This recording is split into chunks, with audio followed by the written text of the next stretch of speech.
Hi, എല്ലാ പ്രിയപ്പെട്ട സുഹൃത്തുക്കൾക്കും സഹകാരി റേസ് പ്ലസിലേക്ക് ഹാർദമായ സ്വാഗതം. അപ്പോൾ നമ്മൾ ടൈപ്പ് റൈറ്റിങ്ങുമായിട്ട് ബന്ധപ്പെട്ട നമുക്കറിയാം കമ്പ്യൂട്ടർ അസിസ്റ്റൻറ്റും അതേപോലെ LD ടൈപ്പിസ്റ്റ് പരീക്ഷയിലും വളരെ സുപ്രധാനമായിട്ട് അതുപോലെ ടൈപ്പുമായിട്ട് ബന്ധപ്പെട്ടുള്ള ഏത് പരീക്ഷയായാലും അല്ലേ, കോൺഫിഡൻഷ്യൽ അസിസ്റ്റൻ്റ് ആവട്ടെ ഏത് പരീക്ഷയാണെന്നുണ്ടെങ്കിലും നമുക്ക് വളരെ സുപ്രധാനമായിട്ട് അറിഞ്ഞിരിക്കേണ്ട ഒരു പ്രധാനപ്പെട്ട ഭാഗമാണ് മെക്കാനിസം ഓഫ് ടൈപ്പ് റൈറ്റർ. പ്രധാനമായിട്ടും ഇതിൻ്റെ പാർട്സ്, മെക്കാനിസം, അതുപോലെ ഓരോരോ ഭാഗങ്ങളുടെയും ചലനം എങ്ങോട്ടാണ്, ഇത്തരത്തിലുള്ള കുഴക്കുന്ന ക്വസ്റ്റ്യൻസ് ഇഷ്ടംപോലെ നമുക്ക് ഓരോ പരീക്ഷകളിലും ചോദിച്ചു കാണുന്ന ഭാഗമാണ് എന്ത്, parts and mechanism of type writer. അതിൻ്റെ പാർട്ട് 1 ആയിട്ട് നമ്മളിന്ന് പ്രധാനമായിട്ടും ക്യാരേജിൻ്റെ ഭാഗമാണ് നമ്മൾ നോക്കാൻ പോകുന്നത്. ക്യാരേജിൻ്റെ മൂവ്മെൻറ്റ്സ്, അതുപോലെ ക്യാരേജ് സൈസുകൾ അല്ലേ, അതെല്ലാം നിരന്തരം ഇങ്ങനെ ചോദിക്കുന്നുണ്ട്. ഏകദേശം ഒരു 10-15ഓളം പ്രീവിയസ് ക്വസ്റ്റ്യൻ ഈ ഭാഗത്ത് നിന്ന് മാത്രം ചോദിച്ച പ്രീവിയസ് ക്വസ്റ്റ്യൻ മാത്രം ഉള്ളിൽ അവസാനം ഉൾപ്പെടുത്തിയിട്ടുണ്ട്. ക്ലാസ്സിൻ്റെ അവസാനം വരെ കാണണം നിങ്ങൾ.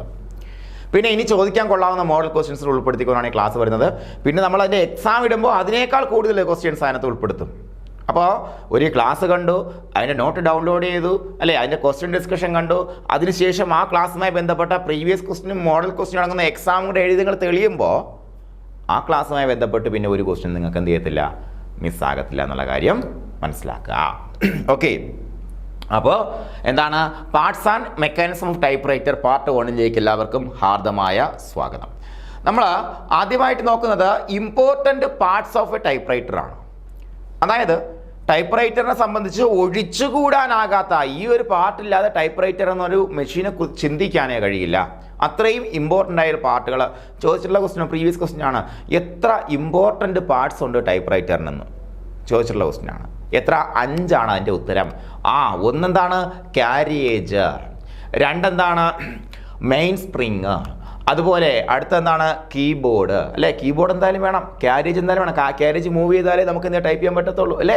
പേപ്പർ എവിടെയെങ്കിലും വെക്കണം. മെയിൻ സ്പ്രിങ് വേണം, ക്യാരേജ് ടെൻഷൻ കൊടുക്കണം അല്ലേ.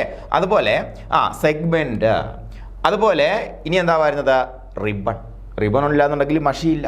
റിബൺ എത്ര തരത്തിലുണ്ട് അല്ലേ, എത്ര തരത്തിലുള്ള റിബൺ ഉണ്ട്, അതുപോലെ റിബണിൻ്റെ അഡ്ജസ്റ്റ്മെൻറ്റുകൾ എന്തെല്ലാം, ഈ കാര്യങ്ങളൊക്കെ നമ്മൾ വിശദമായിട്ട് പഠിച്ചേ പറ്റത്തുള്ളൂ. അതൊക്കെയാണ് ക്വസ്റ്റ്യൻസ് നിരന്തരം ചോദിക്കുന്നത്. ഇത്രയും ഭാഗം നിങ്ങൾ carriage, main spring, keyboard, segment, ribbon, ഇതിൻ്റെ ക്ലാസ്സുകളെല്ലാം കഴിയുമ്പോൾ തന്നെ നിങ്ങൾക്കൊരു 2-3 മാർക്കിനുള്ള ക്വസ്റ്റ്യൻസ് നിങ്ങൾ ഉറപ്പായിട്ടും പഠിച്ചു കഴിയും. അപ്പോൾ ഏതൊക്കെയാണ് important parts of a type writer? Carriage, അതുപോലെ ക്യാരേജിന് ടെൻഷൻ കൊടുക്കുന്ന മെയിൻ സ്പ്രിങ്, അതുപോലെ കീബോർഡ്, സെഗ്മെൻറ്റ്, റിബൺ. ഇതൊന്നും നിങ്ങൾ മറക്കാൻ സാധ്യതയില്ല. പക്ഷേ ഇത് 5 എണ്ണമാണ് എന്നുള്ള കാര്യം മറന്നു പോകരുത്. 4 കാണുമ്പോഴത്തേക്ക് എന്താവരുത്, കൺഫ്യൂഷൻ ആകരുത്. ഓക്കെ, അപ്പോൾ ഇനി ചോദിക്കാം, താഴെ തന്നിരിക്കുന്നതിൽ ടൈപ്പ് റൈറ്റിൻ്റെ ഇമ്പോർട്ടൻ്റ് അല്ലാത്ത പാർട്സ് ഏതാണെന്ന് ചോദിക്കാം. എന്നിട്ട് ഇതിൻ്റെ അകത്തൊരു 3 ഓപ്ഷൻ തന്ന് വേറെ ഏതെങ്കിലും ഒരു ഓപ്ഷൻ തരാം. അപ്പോൾ എല്ലാ പാർട്ടിനും അതിൻ്റെ ഇമ്പോർട്ടൻസ് ഉണ്ട്. മെയിൻ പാർട്സ് അതാണ് ഇത് പറയുന്നത് കേട്ടോ. അപ്പോൾ നമുക്ക് 5 എണ്ണമാണുള്ളത്. Carriage, main spring, keyboard, segment, ribbon. ഓക്കെയാണ് പറഞ്ഞത്. ഇത്രയാണ് important parts of typewriter. ഇനി നമുക്ക് ക്യാരേജിനെ കുറിച്ച് കുറച്ച് ഡീറ്റെയിൽഡ് ആയിട്ട് നമുക്ക് നോക്കാം. അപ്പോൾ എന്താണ് ക്യാരേജ്? ക്യാരേജ് എന്ന വാക്കിൻ്റെ അർത്ഥം എന്താണ്? ക്യാരേജ് ചാർജ് കൊടുത്തു, ചുമന്ന് കൊണ്ടുപോകുന്നതിന് ചാർജ് കൊടുത്തു അല്ലേ. അത് തന്നെയാണ് കൊണ്ടുപോവുക, വഹിച്ചു കൊണ്ടുപോവുക എന്നുള്ളതാണ് ക്യാരേജിൻ്റെ അർത്ഥം അല്ലേ. On manual typewriters the carriage was the part on top that held the paper and scooted left words as you typed. ഇതാണ് അതിൻ്റെ ഒരു ഡെഫിനേഷൻ എന്ന് പറയുന്നത്. എന്താണ്, നമ്മൾ മാനുവലായിട്ട് ഉപയോഗിക്കുന്ന ടൈപ്പ് റൈറ്ററുകളിൽ, മാനുവൽ ടൈപ്പ് റൈറ്റർ എന്ന് പറയുമ്പോൾ ടൈപ്പ് റൈറ്റർ അത് മാത്രം നിങ്ങൾ മനസ്സിലാക്കിയാൽ മതി. അപ്പോൾ ടൈപ്പ് റൈറ്റർ ആണെന്നുണ്ടെങ്കിൽ എന്താണ്, അതിന് ക്യാരേജ് വേണം. കാര്യം എന്താണ്, നമ്മൾ കമ്പ്യൂട്ടറിലാകുമ്പോഴത്തേക്കും കർസർ ഉണ്ടല്ലേ, ക്യാരേജിന് പകരമുള്ള സാധനമാണ് കർസർ. ശരിയല്ലേ? ഒരു A അടിക്കുമ്പോഴത്തേക്ക് A അവിടെ പതിഞ്ഞതിന് ശേഷം കർസർ അടുത്ത സ്ഥലത്തോട്ട് വരും. ഒരു ടാബ് അടിക്കുമ്പോഴത്തേക്കും കർസർ പിന്നെ നമ്മൾ നിശ്ചിത സ്ഥലത്തേക്ക് പോകും അല്ലേ. 5 സ്പേസ് കഴിഞ്ഞ് ഉള്ള നിശ്ചിത സ്ഥലത്തേക്ക് കർസർ പോകും അല്ലേ. അതൊക്കെ നമുക്ക് കമ്പ്യൂട്ടറിൽ ചെയ്യാൻ പറ്റും. പക്ഷെ ഇവിടെ നേരെ തിരിച്ചാണ് മൂവ് ചെയ്യുന്നത്. ഇവിടെ കർസർ ഇല്ല, പകരം ആരാണ്, ക്യാരേജ്, ഏറ്റവും പ്രധാനപ്പെട്ട സാധനം. മാനുവൽ ടൈപ്പ് റൈറ്റേഴ്സിൽ എന്താണ് ക്യാരേജ്? ക്യാരേജ് എന്താണ്, ഏറ്റവും മുകളിലുള്ള ഭാഗമാണ്. എന്ത്, ഹെൽഡ് ദ പേപ്പർ വഹിക്കുന്ന ഭാഗം. പേപ്പർ നമ്മൾ വെക്കുന്ന, പേപ്പറിനെ കൊണ്ട് മൂവ് ചെയ്ത് കൊണ്ടുപോകുന്ന ഭാഗം എങ്ങോട്ട് പോകും? ടൈപ്പ് ചെയ്യുമ്പോൾ റൈറ്റിൽ നിന്ന് ലെഫ്റ്റിലേക്ക് പോകും എന്നുള്ളതാണ്. ലെഫ്റ്റിൽ നിന്ന് റൈറ്റോ, റൈറ്റിൽ നിന്ന് ലെഫ്റ്റോ, ലെഫ്റ്റിൽ നിന്ന് റൈറ്റോ, റൈറ്റിൽ നിന്ന് ലെഫ്റ്റോ. നേരെ ഓപ്പോസിറ്റ് ആണ് നമ്മളെ കർസർ കമ്പ്യൂട്ടറിലെ. ഓക്കെ, അത് നമുക്ക് ഇപ്പോൾ നോക്കാം. എന്തായാലും നമുക്ക് ഇദ്ദേഹം ടൈപ്പ് ചെയ്തുകൊണ്ടിരിക്കുകയാണ്. ടൈപ്പ് ചെയ്യുമ്പോഴത്തേക്കും ക്യാരേജ് എങ്ങോട്ടാണ് മൂവ് ചെയ്യുന്നത്? അത് റൈറ്റ് ഭാഗം അല്ലേ, ഇത് ലെഫ്റ്റ് ഭാഗം അല്ലേ, അത് റൈറ്റ് ഭാഗം, ഇത് ലെഫ്റ്റ് ഭാഗം. ഒരു എ അടിച്ചു കഴിഞ്ഞാൽ അടുത്ത ബി അപ്പുറത്ത് വീണമെന്നാണ് ക്യാരേജ് റൈറ്റിൽ നിന്നും ലെഫ്റ്റിലേക്ക് മൂവ് ചെയ്യണം. അപ്പോൾ ഈ ഡയറക്ഷൻ നിങ്ങൾ മറന്നു പോകരുത്. ഈ ഡയറക്ഷൻ വെച്ചിട്ട് പലപ്പോഴും PSC നമ്മളെ എന്ത് ചെയ്യാൻ സാധ്യതയുണ്ട്? കുഴക്കാൻ സാധ്യതയുണ്ട്. നമുക്കറിയാം, ടൈപ്പ് റൈറ്റിംഗ് ചെയ്തിട്ടുള്ള എല്ലാവർക്കും അറിയാം ഇത് റൈറ്റിനും ലെഫ്റ്റിലാണ് പോകണമെന്നുള്ള കാര്യം അല്ലേ, അത് മറന്നു പോകാതിരുന്നാൽ മാത്രം മതി. ഇനി നോക്കാം, carriage moves right to left while typing. Type ചെയ്തുകൊണ്ടിരിക്കുന്ന സമയത്ത് നോർമലി നമ്മൾ ക്യാരക്ടർ കീ ആവട്ടെ നോൺ ക്യാരക്ടർ കീ ആവട്ടെ പ്രസ് ചെയ്ത് നമ്മൾ ടൈപ്പ് ചെയ്തുകൊണ്ടിരിക്കുന്ന സമയത്ത് എങ്ങോട്ട് മൂവ് ചെയ്യും? റൈറ്റിൽ നിന്നും ലെഫ്റ്റിലേക്കാണ് ക്യാരേജ് എന്ത് ചെയ്യുന്നത്? മൂവ് ചെയ്യുന്നത്. ഓക്കെ, അതുപോലെ എന്താണ് റൈറ്റ് ടു ലെഫ്റ്റ്, വലത് നിന്നും ഇടതേക്ക് പോകുന്ന ഇൻസ്റ്റൻസ് ഏതൊക്കെയാണെന്നുള്ള കാര്യത്തിൽ ചോദിച്ചിട്ട് കുറച്ചധികം ക്വസ്റ്റ്യൻസ് കണ്ടുവരാറുണ്ട്. വലത് നിന്നും ഇടതേക്ക് ഞാൻ പറഞ്ഞു, ടൈപ്പ് ചെയ്യുന്ന സമയത്ത് വലത് നിന്നും ഇടതേക്ക് പോകുമെന്ന് പറഞ്ഞു. അതിൽ എന്തൊക്കെ ചെയ്യുമ്പോഴാണ് പോകുന്നത്? പ്രധാനമായിട്ടും എന്തൊക്കെയാണ്? Character keys. നമ്മളൊരു ക്യാരക്ടർ ടൈപ്പ് ചെയ്തു, ഒരു ക്യാരക്ടർ എ എന്ന് പറഞ്ഞ ക്യാരക്ടർ ഏതെങ്കിലും ഒരു ക്യാരക്ടർ ടൈപ്പ് ചെയ്താൽ ടൈപ്പ് ക്യാരേജ് എത്ര? 1 ഡിഗ്രിയാണ് വലത് നിന്നും ഇടതിലേക്ക് മൂവ് ചെയ്യുന്നത്. ഒരു ക്യാരക്ടർ പ്രസ് ചെയ്യുമ്പോഴത്തേക്കും 1 ഡിഗ്രി മൂവ് ചെയ്യും. അതൊരു ക്വസ്റ്റ്യൻ ആണ്, ഓർത്ത് വെച്ചോളൂ. ഒരു ക്യാരക്ടർ കീ പ്രസ് ചെയ്യുമ്പോഴത്തേക്കും എത്ര ഡിഗ്രിയാണ് ക്യാരേജ് മൂവ് ചെയ്യുന്നത്? എത്ര? 1 ഡിഗ്രിയാണ് ഉത്തരം കേട്ടോ, 1 ഡിഗ്രി. ഓക്കെ, അപ്പോൾ അതുപോലെ സ്പേസ് ബാർ തട്ടുമ്പോഴും എന്താണ്? സെയിം എഫക്റ്റ് ആണല്ലേ. നമ്മൾ ടൈപ്പ് ചെയ്യുന്ന കൂടെയല്ലേ സ്പേസ് ബാർ തട്ടുന്നത്, അപ്പോഴും എന്താണ്? റൈറ്റിൽ നിന്ന് ലെഫ്റ്റിലേക്ക് ക്യാരേജ് മൂവ് ചെയ്യും. അതുപോലെ ടാബുലേറ്റർ ബാർ അല്ലെങ്കിൽ ടാബുലേറ്റർ കീ ടച്ച് ചെയ്യുമ്പോൾ, ടാബുലേറ്റർ കീ എന്തിനൊക്കെയാണ് ഉപയോഗിക്കുന്നത്? എന്തിനാണ്? നമ്മൾ നേരത്തെ നിശ്ചയിച്ച ഒരു പ്രത്യേക സ്ഥലത്ത് അല്ലേ, നമ്മൾ ടാബുലേറ്റ് ചെയ്ത് വെച്ചിരിക്കുന്ന പ്രത്യേക സ്ഥലത്ത് നമുക്ക് ക്യാരേജ് വന്ന് നിൽക്കാൻ വേണ്ടിയിട്ടാണ്. അതായത് നമ്മളിപ്പോൾ ഒരു ടാബുലേഷൻ, ഒരു കോളം നമ്മൾ നേരത്തെ സെറ്റ് ചെയ്ത് വെച്ചു, ആ കോളത്തിനകത്ത് നമുക്ക് ടൈപ്പ് ചെയ്യണം. അങ്ങനെയാണെന്നുണ്ടെങ്കിൽ ആ കോളം നമ്മൾ സെറ്റ് ചെയ്ത് വെച്ച് കഴിഞ്ഞാൽ ആ കോളത്തിനകത്ത്, ഉദാഹരണത്തിന് ടെൻഡർ, നമ്മൾ ടെൻഡറിൻ്റെ നോട്ടീസ് ടൈപ്പ് ചെയ്യണമെന്ന് വെച്ചോ. ടെൻഡർ നോട്ടീസ് ആദ്യം കാര്യങ്ങളൊക്കെ ടൈപ്പ് ചെയ്ത് ഓർഡറിൻ്റെ പേരെല്ലാം ടൈപ്പ് ചെയ്ത് നോക്കാം. നമുക്ക് ടെൻഡർ നോട്ടീസ് വരച്ച് നോക്കാം. ഇങ്ങനെ ഒരു ടാബുലേറ്റർ കോളം ടെൻഡർ നോട്ടീസ് അവിടെ നിൽക്കട്ടെ. നമ്മൾ മുകളിൽ കാര്യങ്ങളൊക്കെ ടൈപ്പ് ചെയ്തു, അതിൻ്റെ ബാക്കി നമ്പറും എല്ലാം ടൈപ്പ് ചെയ്തു. എന്നിട്ട് നമുക്ക് എന്താണ് ഇവിടെ 1, 2, 3, 4 എന്ന് ഇട്ടുകൊണ്ട് നമുക്ക് ഐറ്റംസ് പ്ലോട്ട് ചെയ്യണം. അപ്പോൾ സീരിയൽ നമ്പർ ഇട്ടു അല്ലേ. ഇവിടെ നമ്മൾ ടാബ് സെറ്റ് ചെയ്യും അല്ലേ. ഐറ്റത്തിൻ്റെ പേര് ഇവിടെ ടൈപ്പ് ചെയ്യണം, ഇവിടെ ടൈപ്പ് ചെയ്യണം. അതുപോലെ ഇവിടെ എന്താണ്? പ്രൈസ്, കോട്ട് ചെയ്ത പ്രൈസ് അവിടെ ടൈപ്പ് ചെയ്യണം. അപ്പോൾ ഇത് നമ്മൾ എന്ത് ചെയ്യും? നേരത്തെ സെറ്റ് ചെയ്ത് വെക്കും. മനസ്സിലായി? അപ്പോൾ അതിന് വേണ്ടിയാണ് ടാബുലേറ്റർ ബാറിൽ ടാബുലേറ്റർ കീ ഉപയോഗിക്കുന്നത്. അപ്പോൾ ഈ ടാബുലേറ്റർ കീ ഉപയോഗിക്കുമ്പോഴത്തേക്കും എന്താണ് സംഭവിക്കുക? നമുക്ക് സാധാരണ സ്പേസ് ബാർ തട്ടി നമുക്ക് ഇവിടെ കൊണ്ടുവരാം അല്ലേ, 1 എന്ന് പറഞ്ഞ സ്ഥലത്ത് കൊണ്ടുവരാം. എന്നിട്ട് നമുക്കത് വീണ്ടും സ്പേസ് ബാർ തട്ടിട്ട് അടുത്ത കോളത്തിൽ കൊണ്ടുവരാം, എന്നിട്ട് ടൈപ്പ് ചെയ്യാം. പക്ഷേ എന്താണ്? അവിടെ ഒരു കൃത്യത ചിലപ്പോൾ കുറയും. എന്താ കാര്യം എന്നറിയാമോ? നമുക്ക് 5 കീയുടെ സ്പേസ് 5 ഡിഗ്രിയാണ് എന്ത് മൂവ് ചെയ്യുന്നത്? ഒരു ടാബുലേറ്റർ കീ ടച്ച് ചെയ്യുമ്പോൾ മൂവ് ചെയ്യുന്നത് അല്ലേ. അപ്പോൾ അതാകുമ്പോഴത്തേക്ക് നമുക്ക് കമ്പ്യൂട്ടർ നിന്ന് ഓർത്താൽ മതി. ടാബ് അടിച്ചു കഴിഞ്ഞാൽ പെട്ടെന്ന് തന്നെ സ്പേസ് കയറി പോകത്തില്ലേ, അത്രേ ഉള്ളൂ. അതേപോലെ നമുക്ക് എന്ത് ചെയ്യാൻ? ടാബുലേറ്റ് ചെയ്യാൻ പറ്റും. അപ്പോൾ അത് പ്രസ് ചെയ്യുമ്പോഴും എന്താണ് സംഭവിക്കുന്നത്? എന്ത് സംഭവിക്കുന്നു? Carriage moving right to left അല്ലേ, റൈറ്റിൽ നിന്ന് ലെഫ്റ്റിലേക്ക് മൂവ് ചെയ്യുന്നു. എങ്ങനെ? സ്പേസ് അടിക്കുന്നതിൻ്റെ അതേ എഫക്റ്റേ ഉള്ളൂ, എന്നാണ് കുറച്ച് കൂടുതലാണെന്ന് മാത്രമേ ഉള്ളൂ അല്ലേ. സോ ഒരു സ്പേസ് അടിച്ചാൽ 1 ഡിഗ്രി പോകത്തുള്ളൂ, ഇതാകുമ്പം 5 ഡിഗ്രി മൂവ് ചെയ്യുന്നുള്ളതാണ്. ഓക്കെ, അപ്പോൾ നമുക്ക് നോക്കാം എന്തൊക്കെയാണ് ക്യാരക്ടർ കീസ്, അതുപോലെ സ്പേസ് ബാർ അടിക്കുമ്പോൾ, അതുപോലെ ടാബുലേറ്റർ ബാർ അടിക്കുമ്പോൾ, പിന്നെ എന്താണ്? Carriage release liver. Carriage returning liver അല്ല, ക്യാരേജ് റിലീസ് ലിവർ. നമുക്ക് നോക്കാം ക്യാരേജ് റിലീസ് ലിവർ എന്താണെന്നുള്ള കാര്യം. ക്യാരേജ് റിട്ടേൺ ലിവർ നമ്മൾ എന്തിനാണ് ഉപയോഗിക്കുന്നത്? ഒരു വരി നമ്മൾ ടൈപ്പ് ചെയ്ത് തീർന്നു, അത് കഴിഞ്ഞിട്ട് നമുക്ക് ലൈൻ സ്പേസ് താഴെ വരണം, ക്യാരേജ് ടക്കോ നമുക്ക് അപ്പുറത്ത് പോകണം അല്ലേ. അപ്പോൾ അത് റിട്ടേൺ ചെയ്യാൻ വേണ്ടി നമ്മൾ ഉപയോഗിക്കുന്ന ലെഫ്റ്റ് സൈഡിലുള്ള ലിവറാണ് ക്യാരേജ് റിട്ടേണിംഗ് ലിവർ. അത് ചെയ്യുമ്പോൾ ക്യാരേജ് റിട്ടേണിംഗ് ലിവർ ഉപയോഗിക്കുമ്പോൾ നമ്മൾ എന്താ സംഭവിക്കുന്നത്? ക്യാരേജ് മൂവ്സ് തിരിച്ച് ബാക്ക്വേർഡ്സ് പോകുന്നു, ലെഫ്റ്റ് ടു റൈറ്റ് പോകുന്നു. അതേസമയം ക്യാരേജ് റിലീസ് ലിവറിന് പ്രത്യേകതയുണ്ട്. ഇത് നമ്മൾ ക്യാരേജ് നമ്മൾ റിലീസ് ചെയ്ത് കഴിഞ്ഞാൽ അത് 2 സൈഡിൽ അതിന് നോബുണ്ട്. റിലീസ് ചെയ്യുമ്പോൾ എന്താ സംഭവിക്കുക? നോക്കുക, ഇവിടെ ഇത് ക്യാരേജ് റിട്ടേൺ ലിവറാണ് ഈ കാണിച്ചിരിക്കുന്നത്. ഇതിൻ്റെ ഈ സൈഡിൽ തന്നെ നമുക്ക് ക്യാരേജ് റിലീസ് ലിവർ ഉണ്ട്. അപ്പോൾ ക്യാരേജ് റിലീസ് ലിവർ നമ്മൾ പ്രസ് ചെയ്ത് കഴിഞ്ഞാൽ നമുക്ക് ക്യാരേജിനെ ഇടത്തോട്ടും വലതോട്ടും 2 സൈഡിലും നമുക്ക് എന്ത് ചെയ്യാൻ പറ്റും? ചലിപ്പിക്കാൻ പറ്റും. അതായത് അതൊരു ചോദ്യമാണ്. ക്യാരേജിനെ 2 സൈഡിലേക്കും ഇടത്തോട്ടും വലത്തോട്ടും മൂവ് ചെയ്യിക്കാൻ സഹായിക്കുന്ന ലിവർ ഏതാണ് അല്ലെങ്കിൽ കീ ഏതാണെന്ന് ചോദിച്ചാൽ എന്താണ്? ക്യാരേജ് റിലീസ് ലിവറാണ്. അപ്പോൾ റൈറ്റ് ടു ലെഫ്റ്റിലും നമുക്ക് എന്ത് വരാം? കാരേജ് റിലീസ് ലിവർ വരാം. ലെഫ്റ്റ് ടു റൈറ്റിലും എന്ത് വരാം? കാരേജ് റിലീസ് ലിവർ വരാം. ഒരിക്കലും നമ്മൾ തിരിഞ്ഞു പോകരുത്. എന്താ റിട്ടേണിംഗ് ലിവർ. അപ്പോൾ നമ്മൾ നേരത്തെ ടാബുലേറ്റർ കീ കണ്ടു അല്ലേ? ഇതിലിപ്പോൾ ഏതൊക്കെ കീ അടിക്കുമ്പോഴത്തേക്കാണ് ബാക്കിലോട്ട് പോകുക, ഫ്രണ്ടിലോട്ട് പോകാം? നമുക്ക് നോക്കാം. സ്പേസ് ബാർ, താഴെയുള്ള സ്പേസ് ബാർ തട്ടുമ്പോൾ അല്ലേ, ക്യാരക്ടർ കീസ് തട്ടുമ്പോഴത്തേക്ക് എന്താണ്? കാരേജ് ഇങ്ങോട്ട് മൂവ് ചെയ്യും. അതുപോലെ ടാബുലേറ്റർ കീ പ്രസ് ചെയ്യുമ്പോഴത്തേക്കും കാരേജ് ഇങ്ങോട്ട് മൂവ് ചെയ്യും അല്ലേ? ടാബുലേറ്റർ കീ, അതുപോലെ എന്താണ് സ്പേസ് ബാർ, അതുപോലെ എന്താണ് ക്യാരക്ടർ കീസ്, ടാബുലേറ്റർ കീ, ഇതെല്ലാം ഇത്രയും കാര്യങ്ങൾ. ഇനി കാരേജ് റിലീസ് ലിവർ വെച്ചിട്ട് നമുക്ക് എന്ത് ചെയ്യാൻ പറ്റും? കാരേജ് അങ്ങോട്ടും ഇങ്ങോട്ടും മൂവ് ചെയ്യാൻ പറ്റും എന്നുള്ളതാണ്. ഇനി ലെഫ്റ്റ് ടു റൈറ്റ് നമ്മൾ പറഞ്ഞു. ബാക്ക് സ്പേസ് അല്ലേ? ബാക്ക് സ്പേസിൽ നോക്കി പോകാം. ബാക്ക് സ്പേസ് അടിക്കുമ്പോൾ എന്താ സംഭവിക്കുക? കമ്പ്യൂട്ടറിൽ ബാക്ക് സ്പേസ് അടിക്കുമ്പോൾ എന്താ സംഭവിക്കുക? കർസർ നേരെ ഇങ്ങോട്ട് വരും അല്ലേ? നമുക്ക് ഡിലീറ്റ് ചെയ്യാൻ പറ്റും. ഇവിടെയും അത് തന്നെയാണ് ഉദ്ദേശിക്കുന്നത്. പക്ഷേ ഇവിടെ പലപ്പോഴും നമുക്ക് ടൈപ്പ് ചെയ്ത് കഴിഞ്ഞാൽ ഡിലീറ്റ് ചെയ്യാൻ കഴിയില്ല.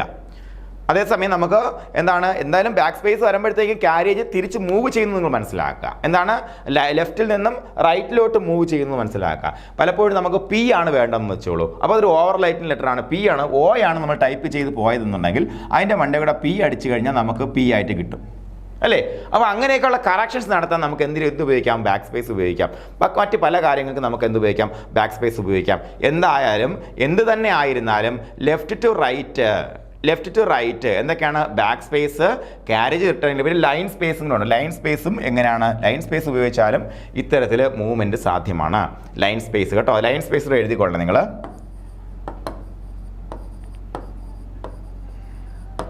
ലൈൻ സ്പേസും ലെഫ്റ്റ് ടു റൈറ്റ് എന്ന് പറയുന്ന കാറ്റഗറിയിലാണ് വരുന്നത്. ലൈൻ സ്പേസ് താഴെ എഴുതാം.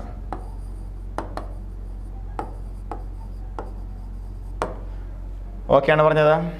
ഓക്കെയാണ്. അപ്പോൾ ഇത്തരത്തിലാണ് കാരേജിൻ്റെ മൂവ്മെൻറ്റുകൾ വരുന്നത്. അപ്പോൾ ഇനി നോക്കുക. കാരേജ് റിലീസ് ലിവർ ആണെങ്കിലോ ഇതാണ് സാധനം, കാരേജ് റിലീസ് ലിവർ.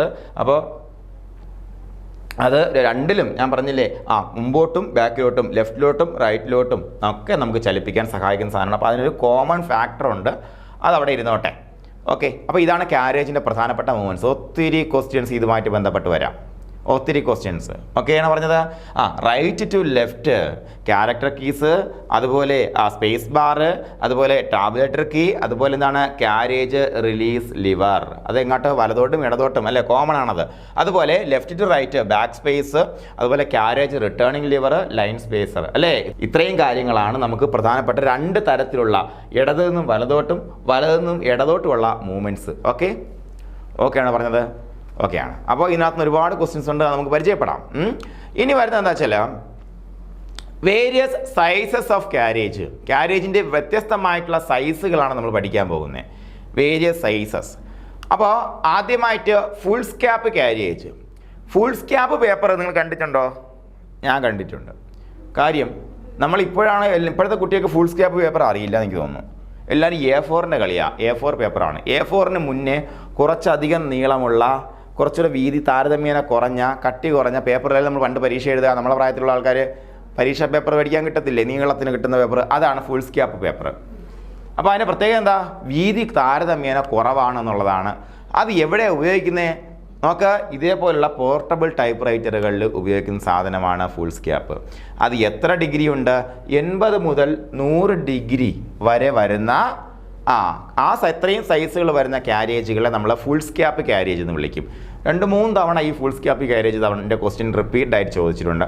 പലതരത്തിൽ ഫുൾ സ്കാപ്പ് കാരേജിൻ്റെ സൈസ് ചോദിച്ചിട്ടുണ്ട്. അത് ഈ ഡിഗ്രി വന്നിട്ട് ഇതിൽ താഴെ തന്നിരിക്കുന്നതിൽ ഏത് കാരേജാണ് അതിനകത്ത് വരുന്നത് കാരേജുകളുടെ പേര് ചോദിച്ചിട്ടുണ്ട്. അതേപോലെ പോർട്ടബിൾ ടൈപ്പ് റൈറ്റിൽ ഉപയോഗിക്കുന്ന കാരേജിൻ്റെ സൈസ് ചോദിച്ചിട്ടുണ്ട്. അതിൽ പോർട്ടബിൾ ടൈപ്പ് റൈറ്റിൽ ഉപയോഗിക്കുന്ന കാരേജിൻ്റെ പേര് ചോദിച്ചിട്ടുണ്ട്. തിരിച്ചും മറിച്ചും ഒക്കെ ചോദിച്ചിട്ടുണ്ട്. ഓക്കെ. അപ്പോൾ എന്താ പ്രത്യേകത? Used in portable type writers. എന്താ കാര്യം നമുക്ക് നോക്കാം. ഇതാണ് ടൈപ്പ് റൈറ്ററിൻ്റെ കീബോർഡിൻ്റെ അളവല്ലേ? നമുക്ക് ഒരു കാരണവശാലും എപ്പോഴും ഇതിൻ്റെ കാരേജിനകത്ത് തന്നെ ഒതുങ്ങിയിരുന്നാലേ അടച്ചുകൊണ്ട് പോകാൻ പറ്റത്തുള്ളൂ. മനസ്സിലായി? അപ്പോൾ ഏറ്റവും ചെറുത് ഫുൾ സ്കാപ്പ്. ഇത് നമുക്കൊരു കോഡിലൂടെ നമുക്ക് പഠിക്കാം കേട്ടോ. ഓരോന്നിൻ്റെ പേര് അതിൻ്റെ ഇൻക്രീസിങ് ഓർഡറിൽ നമുക്ക് പഠിക്കാൻ വേണ്ടി ശ്രമിക്കാം. ഓക്കെ. ഇനി വരുന്ന ഡ്രാഫ്റ്റ് കാരേജ് നോക്കുക. 110 ഡിഗ്രി മുതൽ 125 ഡിഗ്രി വരെയാണ് കാരേജിൻ്റെ നീളം. നിങ്ങൾ മനസ്സിലാക്കേണ്ട പ്രധാനപ്പെട്ട കാര്യം, ഒരു ക്യാരക്ടർ കീ പ്രസ് ചെയ്യുമ്പോൾ എത്ര ഡിഗ്രിയാണ് മൂവ് ചെയ്യുന്നത് നമ്മുടെ ക്യാരിയേജ്? 1 ഡിഗ്രി. അതിൻ്റെ അർത്ഥം നമുക്ക് വലിയ വലിയ പേപ്പറുകളിലൂടെ ഉപയോഗിക്കാൻ പറ്റും അല്ലേ? കൂടുതൽ അക്ഷരങ്ങൾ നമുക്ക് ഓരോ വരികളിൽ ഉൾക്കൊള്ളിക്കാൻ പറ്റും ക്യാരേജിൻ്റെ സൈസ് വലുതാകുന്നതിനനുസരിച്ച്. അതാണ് സംഭവം. അപ്പോൾ ഇതാണ് ഡ്രാഫ്റ്റ് ക്യാരേജ്. ഡ്രാഫ്റ്റ് ക്യാരേജ് ഇതാണ്. അപ്പോൾ നമുക്ക് എന്താണ് നമ്മൾ ടൈപ്പ് റൈറ്റിനേക്കാളും കുറച്ചും കൂടെ വികസിച്ചിരിക്കുന്നുണ്ടോ ക്യാരേജ്? കുറച്ചുകൂടെ വലുതല്ലേ ക്യാരേജ്? മറ്റതുപോലെ ഒതുങ്ങിയിരിക്കുന്നില്ലല്ലോ, ഇല്ലല്ലോ. യെസ്, അതാണ് ഡ്രാഫ്റ്റ് ക്യാരേജ്. എത്ര? 110 മുതൽ 125 ഡിഗ്രി വരെയാണ് ഡ്രാഫ്റ്റ് ക്യാരേജിൻ്റെ സൈസ് എന്ന് പറയുന്നത്. ഓക്കെ, ഇനി വരുന്നത് ബ്രീഫ് ക്യാരേജ്. ബ്രീഫ് ക്യാരേജ് 130 മുതൽ 140 ഡിഗ്രി, ഇതിനിടയ്ക്ക് വരുന്ന ക്യാരേജ് സൈസ് എല്ലാം എന്താണ്? ബ്രീഫ് ക്യാരേജ് എന്നാണ് അറിയപ്പെടുന്നത്. അതിൻ്റെ പടം കിട്ടിയില്ല കേട്ടോ. എന്തായാലും ചെറിയ വ്യത്യാസമേ ഉള്ളൂ അല്ലേ? 80 മുതൽ 100. ഡ്രാഫ്റ്റ് ക്യാരേജ് 110 മുതൽ 125. അതുപോലെ ബ്രീഫ് ക്യാരേജ് 130 ഡിഗ്രി മുതൽ 140 ഡിഗ്രി വരെ. ഇനി പോളിസി ക്യാരേജ് ആകുമ്പോൾ 180 ഡിഗ്രി വരുന്നുണ്ട്. നോക്കാം, ഫുൾ സ്കാപ്പിൻ്റെ ഏറെക്കുറെ ഇരട്ടി വരുന്നുണ്ട് അല്ലേ? ഇല്ലേടേ?